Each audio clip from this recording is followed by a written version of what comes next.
Hello, welcome back to the channel, guys. Welcome back to the channel. I am super excited today because, listen, we have some stuff to discuss, okay? Today is Monday, April 28th, 2025.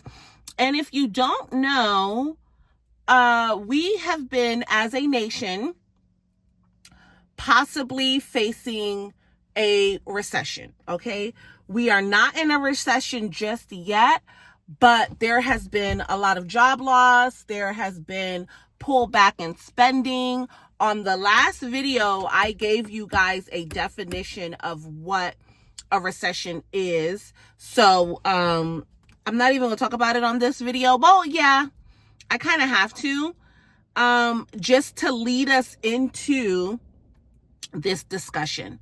So what we're going to do, let me go down here. Okay. Basically, a long story short, I don't want to just tell you guys to define. I want to make sure that I give you guys a clear definition without my personal biases. Okay. Define recession. Okay. Hold on. I know chat be sick of me. I be thinking it's going to be able to decipher my bad spelling. Ay. And chat's like, girl, why are you making me work this hard? Okay. All right. So while chat is pulling this up, basically, I'm just going to give y'all the premise and then we'll go through the notes. I want to define recession because I think it's very important for us to understand the terms and the vocabulary. Like I told y'all this year on my channel, we are not getting tricked out the bag. That is the theme of the channel. I am a realtor here in DC, Maryland, and Virginia. So if you're looking for a realtor or if you need real estate information, education, news, I am doing my best to bringing you guys current events and just real straight, no chaser conversations about the real estate market. Everything that I share here on this channel is my opinion, data, and notes that I have gathered from various economic websites. We use ChatGPT a lot to fact check, and I even use Google, YouTube. You know, I'm bringing you guys data collectively on current events that have to do with real estate in DC, Maryland, and Virginia, and as well as nationwide. The goal of this channel is to help you guys to become homeowners. Basically, I'm not even going to sugarcoat it. Okay. If you are somebody who don't believe in owning a home, if you are someone who, is comfortable renting, you never want to be a homeowner, this probably ain't the channel for you. Okay. But if you are someone that is looking to purchase a house, buy investment properties, you already own a home and you're wondering if you should keep it or if you should sell it, or maybe you need to use some equity in your house, all things real estate and economy. Hold on, y'all, because your girl just finished her workout. I thought I was going to be okay because I already finished half a gallon, my gallon from yesterday. That's part of my fitness goal is to drink a gallon of water a day. So anyways, my throat was getting dry. But yeah, that's what this channel here is about. So thank you for those of you that follow and subscribe. Y'all keep subscribing. We are still on a journey to getting to 1,000 subscribers. Y'all already know most YouTubers are here to be monetized so that we can continue to bring you guys knowledgeable information. And nowhere are you ever going to find people like you do on YouTube that are literally educating you on millions and millions of various topics for free. All right. Before we go into this video, I just want to share that with you. This is a great time to be alive. No matter what the media is trying to make you think or feel, this is a very good time to be alive because you can basically learn about whatever you want to learn about and you can change your life. You do not have to be stuck where you are. Okay. So we are only focusing on recession, defining it, understanding what's happening so that we can use this time to make wise financial economic plays. Because I told y'all before, recessions breed millionaires. People get wealthy in recessions, okay? So follow me, all right? All right. A recession is a significant decline in economic activity across the economy that lasts for a sustained period. Usually 2 consecutive quarters. So that would be 6 months or more, right? It typically shows up through failing gross domestic product, higher unemployment, lower consumer spending and business investment, decreased industrial production.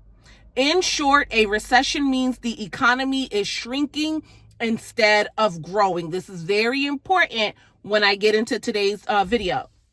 So, and people often feel it through job loss, tighter credit, and lower income. All right. So basically, a recession means that our economy is shrinking. It is not growing. A lot of people will be losing jobs. A lot of people will be losing their homes.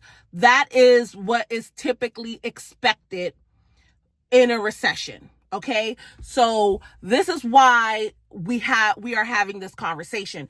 President Trump has been proposing for interest rates to be lowered because he understands that when we lower interest rates, we are going to open up the real estate market for more buyers. Not only is it going to be more affordable for first-time home buyers, low-income buyers, it is also going to be more appealing for investors and people who already own, but the only reason they are not selling is because they have a very comfortable interest rate and they don't want to sell their house to end up in a higher interest rate and pay more on less, basically. Okay, so President Trump has been in discussion with the Federal Reserves. Jerome Powell is pushing back, right? His understanding is to keep interest rates high or higher for as long as possible because from Jerome's perspective,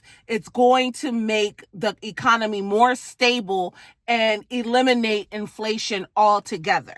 President Trump would much rather lower interest rates and get the economy moving so that we can have growth, but there could be a possibility of it triggering triggering inflation again, right? That's what happened in 2020. There was all this money. It was so cheap to borrow. So more buyers created a higher demand, pushed up the home prices to where we are today. And that's why we have an inflated real estate economy.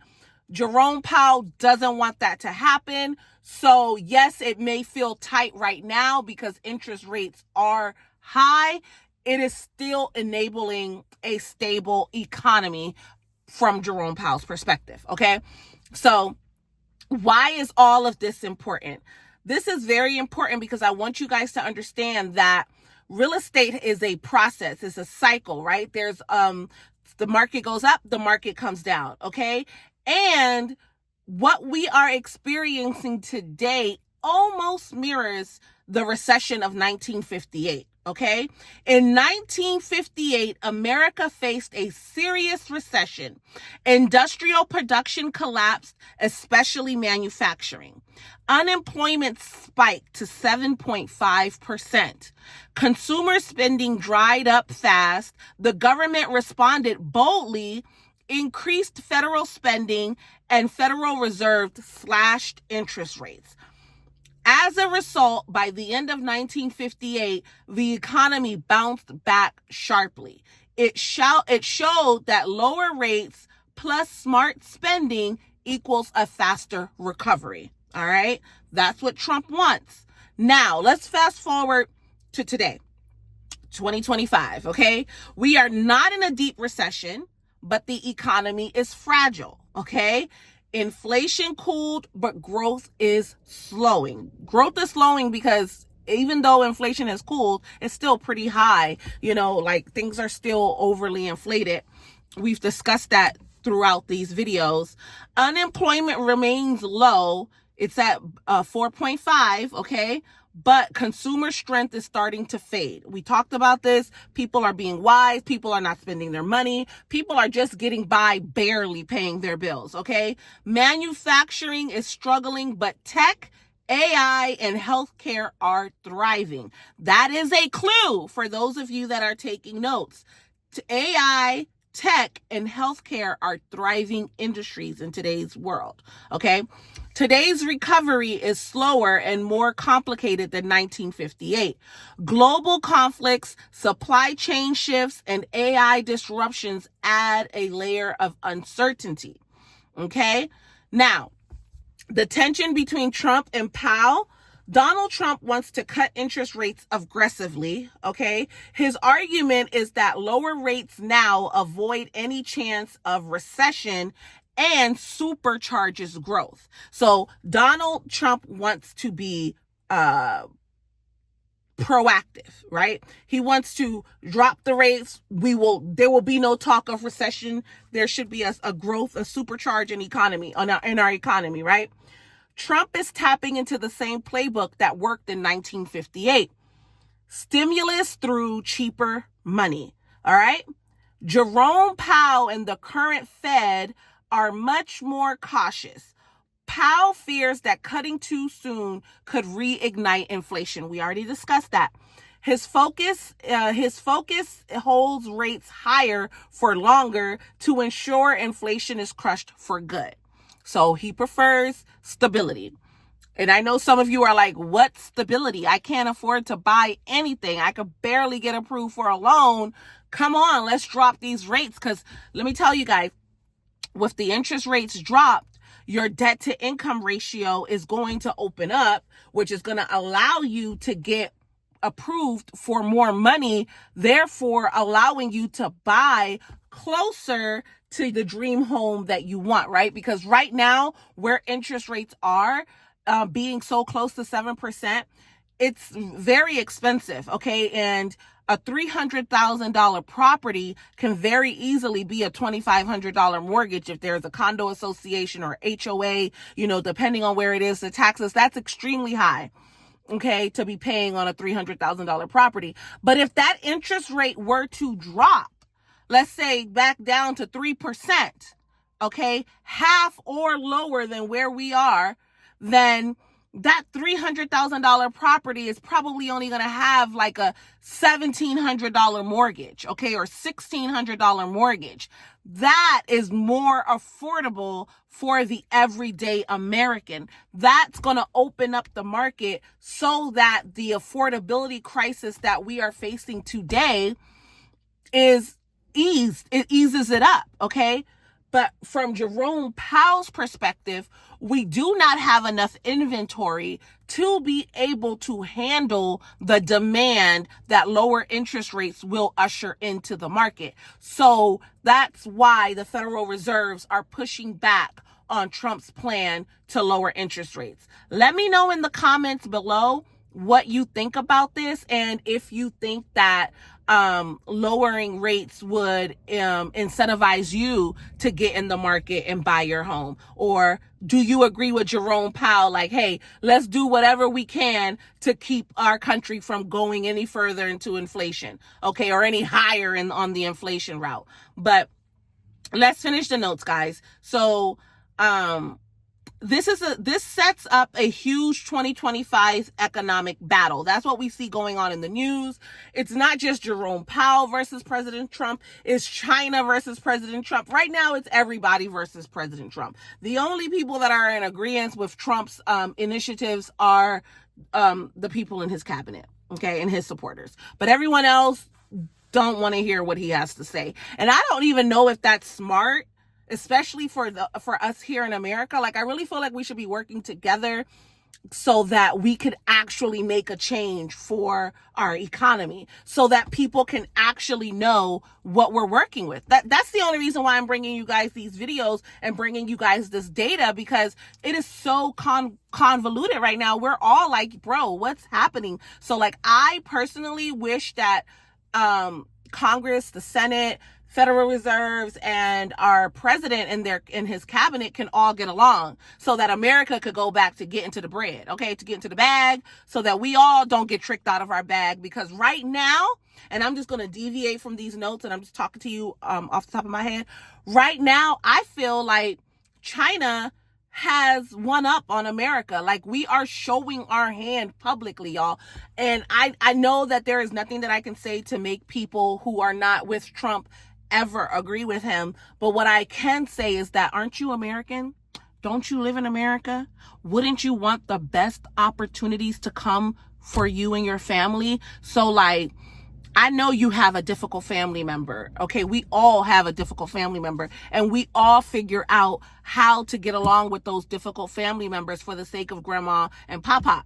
Okay, America needs to start acting like we're a family, because China is they're playing. They are playing, and they are playing to win.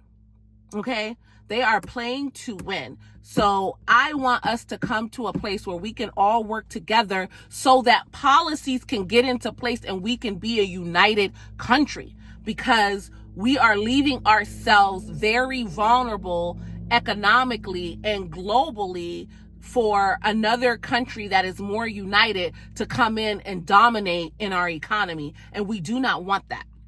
We do not want that. So I personally want there to be some type of agreement, whether it's with tariffs, interest rates, policies, employment, our federal government. I need us to resolve this because it's looking real shaky for America right now. But let's go back. So we're in this huge economic battle. Do we prioritize growth and risk inflation? That's Trump's plan. Or do we prioritize stability and risk a slower growth?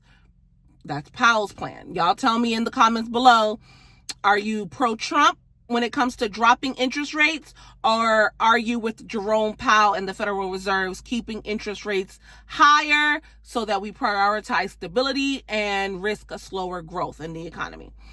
In conclusion, the 1958 experience shows us that lowering rates quickly can revive an economy, but today's world is more complex. What worked in 1958 might not work exactly the same now. The decision between cutting or holding rates will shape jobs, housing, investment, and American families' daily lives over the next 5 years. So all of this talk, guys, is going to shape our economy over the next 5 years.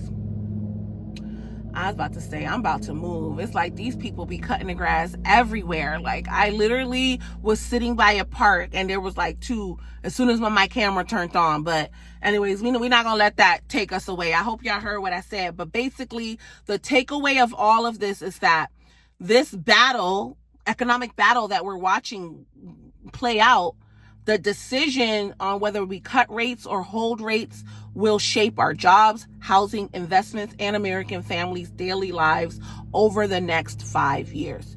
This is why I tell you guys that the house that you purchase today, you better be thinking about a long play. You're not buying a house so that you can sell it, in a year, or even 2 years might be too soon. 3 years, you may be able to sell it, right? But you got to be looking at price. You got to be looking at location. Okay. I'm going to share this bonus with y'all. I got some bonus notes for y'all. Okay. Smart housing strategy for 2025 and beyond. With interest rates still high compared to pandemic years, buyers need a strategy, not just hope. All right. Here's the smart move. Buy the house you love, but marry the market carefully. All right. So focus on getting the best possible price now, even if rates seem very high. I told you guys in the previous videos that right now is a very good time to buy, especially in the DMV. Look for houses that have been sitting on the market in areas that you want to be in, right? If you go after the houses that may not be in the best condition, but you can afford to renovate it and you can go in and negotiate a lower price, you are going to secure equity right out the gate, right out the gate. If you notice a house that has been on the market for 30, 45 days plus, go ahead and offer them less than what they're asking for because you want to make a deal. And when you do that, you are automatically securing equity in that property, because let's say, for example, a house is listed for 450, but it's been on the market for 70 days. That seller has already moved out, has already moved on with their life, and all they need to do is get that house sold. If you see that it's been on the market for over 45 days, this house in particular, because I had a deal like this, had been on the market for 150 or 144 days, my bad. Offer that seller $420,000. Offer them $420,000. More often than not, they're going to take the $420,000. If you need concession, if you don't have the money to pay for your own closing costs, you can ask the seller to pay up to 3% of your closing costs. Okay? In today's market, the buyer is responsible for paying their real estate broker's commission. You can also ask the seller to cover up to 3% of the real estate brokerage commission. So you can ask the seller for 6% to help you with your down payment, your closing costs, and your real estate fees. Okay? And you got the house for $420,000. A house that is worth at least $450,000, because hopefully they did a proper market analysis, and the only thing that's keeping the house from being sold is the condition. More than likely, if a house has not sold and they're willing to work on price, it's the condition. So you as the buyer, you're going to get that deal because you're buying a house that's $450,000 at $420,000, plus getting all of your concessions paid for, and all of your concessions paid for, and you'll be able to come off with a deal. Okay? And so that's the goal. That's what you want. You want to find a house, get it at the best possible price, even if the rates seem a little higher. So the play that I gave you, that's if you are in the market right now. All right. Let me see. When rates eventually drop under Trump's plan, or naturally as inflation cools, you can refinance, but you can't go back and negotiate the price you missed. Okay? So if the thing is all about supply and demands, the basics of economics here, guys. Right now, demand is kind of cooling out because people are all on the fence trying to figure out, should I buy? Can I buy? It's harder to get approved for a loan right now because even banks are being a little bit more slower in how they do their approval process. So all of these factors lead to an opportune time to get the right price, okay? And if in fact Trump supersedes the Federal Reserve's, or interest rates come down on their own, when that happens, we already know that is going to bring a higher demand for homes into the market, which means it's going to make it a more competitive market, which will then drive the home prices back up. So you don't want to be buying in that market, in my opinion. Okay? But buy smart now, lock in a great price, then lower your payments later with the refinance when the opportunity comes. Key tip: prioritize price and location over the exact interest rates today. Long-term wealth is built by owning good real estate, not by timing perfect rates. All right? I want you guys to know that you're on track. Stay positive, stay encouraged, stay motivated, and don't get tricked out the bag. There are opportunities out here. Stay tuned. I'm going to make another video that's going to be talking about all of the money that's available. Literally in the state of Washington, they are giving buyers up to $120,000 to buy a house. When I tell y'all right now it's the time to buy, trust me, it's the time to buy. So get your stuff in order, get your credit right, get your pre-approval. If you live in DC, Maryland, or Virginia and you need a buyer's agent, feel free to reach out to me. My contact information will be in the description of this video. Until we meet again, thank you, honestly, from the bottom of my heart for all of your views, all of your comments. Until we meet again, bye-bye. See y'all later.